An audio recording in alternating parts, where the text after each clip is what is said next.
কেন্দ্র সরকারও সিমিয়া হাস্তে হাপাঙো সিমিয়া ADC no marglia phano tabuk panchayat ni chongbari o bahino BJP non kaplai khaini nangnai hnei o wansuk mumbai 18 Surjamoni নগর বিধানসভা কেন্দ্রনি সূর্যমণি নগর গ্রাম পঞ্চায়েত তাই 53 নম্বর board ni simitin himbotok songchalaikha MLA Ramprasad Palni sakthar mungbai তিনি বাই সালবরি কাখা লোকরঙি আর থাঙ্গৈ নগ নগ থাঙ্গৈ পঞ্চায়েত বিজেপি নন বোর্ড নি সালাইমানি হাই হিন্ন সাই খানারকা আমচাইনি হামক্রাইনি নগৈ লোকরক তাইবো বিজেপি নন বোর্ড নানি হनै কক সালাই টংনি কক ন সাই খানারকা কক ন থুরন বসকাঙ্গ এমএলএ রামপ্রসাদ পাল।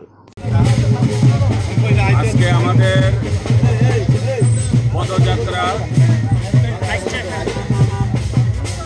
সূর্যমণি নগর আজকে যে পদযাত্রা চলছে আমাদের সূর্যমণি নগর পঞ্চায়েতের অন্তর্গত আমরা শুভারম্ভ করেছি 54 নং বুথ থেকে এখন 53 নং বুথে আমরা এসেছি। আজকে চতুর্থতম আজকে আমাদের পদযাত্রা চলছে। আমরা 23 জুন থেকে শুরু করেছি, আগামী 6 জুলাই পর্যন্ত এই উদয়স্ত জনকল্যাণ পদযাত্রা চলতে থাকবে। আমাদের যে মোটো আমাদের যে এই এলাকার যে কার্যকর্তা দৃষ্টাবান কার্যকর্তাদের যে সংকল্প, আমরা প্রত্যেকের এলাকা রাস্তা দিয়ে পদযাত্রা করছি। দুই পাশে আমরা জনগণের সাথে কথা বলছি, দাঁড়িয়ে তাদের কথা শুনছি, তাদের সমস্যা কি এগুলি আমরা রিপোর্টিং করছি। অর্থাৎ অন্যান্য দিনের মতো আজকেও চলছে। আমরা জনগণের সাথে কথা বলছি, তাদের সমস্যা নোট করে তাদের যে আরও কি প্রয়োজন চাহিদা, কি উন্নয়ন, কোথায় রাস্তাঘাটের সমস্যা আছে, কোথায় জলের সমস্যা আছে, কোথায় বিদ্যুতের সমস্যা আছে, কোথায় সরকারি বেনিফিশিয়ারি পাচ্ছে না, অর্থাৎ সমস্ত কিছু নিয়ে এই উদয়স্থ জনকল্যাণ পদযাত্রার মূল লক্ষ্য।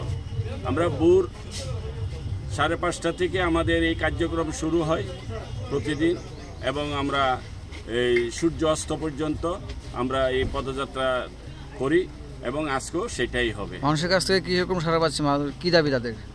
জনগণকে আমরা জিজ্ঞেস করছি, যেহেতু আমি এলাকার বিধায়ক, আমার দায়িত্ব কর্তব্য আমার জনগণ সুরক্ষিত আছে কিনা, শান্তিতে আছে কিনা, তাদের সমস্যা আছে কিনা, তাদের কি চাহিদা, কি সমস্যা, এই প্রশ্নগুলি করার পর সবাই বলছে তারা ভালোই আছে, তাদের কোনো সমস্যা নেই, তারা সুরক্ষিত আছে, শান্তিতে আছে। তারপরও অনেক জায়গাতে বলছে একটু রাস্তার দরকার, একটু ড্রেনের দরকার, একটু জলের সমস্যা আছে, বিদ্যুতের সমস্যা আছে। আমরা যেখানে একটু আছে সেইগুলিকে আমরা কমিটমেন্ট করছি। আমরা এগুলি আমার সাথে প্রধান থাকে, উপপ্রধান থাকে, যারা আমার ভারতীয় জনতা পার্টির নিষ্ঠাবান কার্যকর্তারা আছে, এখানে দলের দায়িত্বে আছে, তারাও আমার সাথে থাকে। অর্থাৎ সবাই মিলে তাদেরকে নিয়ে আমরা এই সলিউশন করছি। তো জনগণ আনন্দে আছে, খুশি আছে। জনগণের মধ্যে কোনো প্রকার তাদের যে সমস্যা সেটা বলছে না, সমস্যা একটু থাকবে, এগুলিকে আমরা সারাই করে নেব। জল পাননি এটার থেকে? কবে থেকে যাচ্ছেন জল? কিরকম হয়? ভালোই, কোন এলাকার দেওয়া হয়েছে এটা? সূর্যমণি নগর, বদলার বড়দি, তারপর আপনার 19 কাঠ জয়কালী, আর এখানে আছে বড় আপনার এখানে আসছেন না বড় পাড়ারে। জল কিরকম, ভালো না খারাপ? জল ভালো। কিরকম উপকার হয়েছে আপনাদের? উপকার ভালোই হয়েছে। বিগত দিন কীভাবে জল খেতেন আপনারা? বিগত দিন মনে করেন যে একজনের ওই পাম্প কলা ছিল, ওই এখানে যাই পাড়া মানুষের